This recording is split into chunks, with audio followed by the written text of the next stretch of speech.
And so in your opinion, what is the MDT's role in medicine in general, not just chiro or PT? For example, primary care offices, emergency rooms, and so forth. Yeah. So I've been exposed to different colleagues or MDT professionals around the country and world who are doing some pretty cool things. I think Bill Oswald was implementing MDT in the ER or was thinking about it, but hearing from people like that, it kind of gets the juices flowing that MDT doesn't just belong in PT offices, right? And then I went to work for IMC for 5 months in Tallahassee. They have a program where they put their clinicians in primary care offices to triage patients.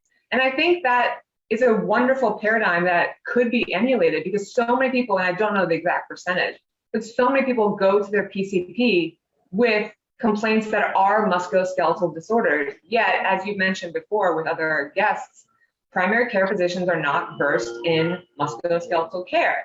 And that's okay, like they don't have to be.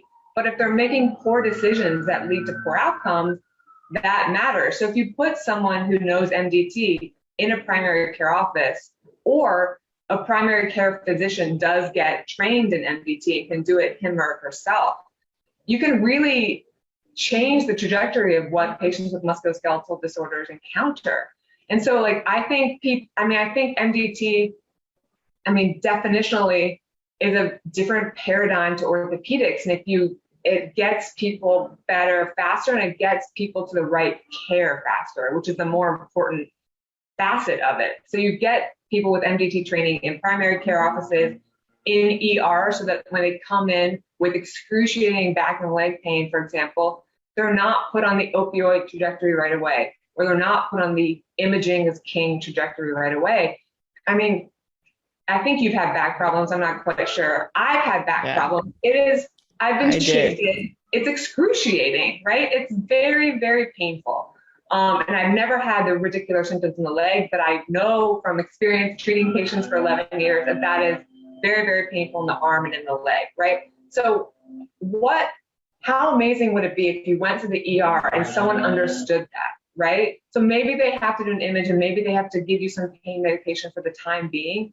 But what if they understood, oh, this is how you fix a lateral shift. Like I'm going to give them symptomatic relief, but I'm going to get them on this path where I can really decrease their fear that 80% of these are rapidly resolvable, right?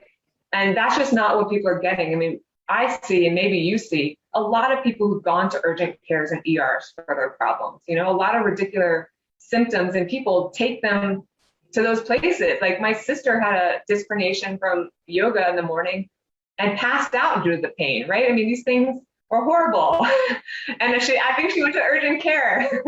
So yeah, I think MDT, if we could create an ideal world, people who see patients when they're first injured would have some concept of how the body works per MDT. Because I'll argue that the understanding of how the human musculoskeletal system works was best understood by Robin McKenzie, plus others, but his overarching idea, I think, is really how to best understand how joints and muscles and nerves work.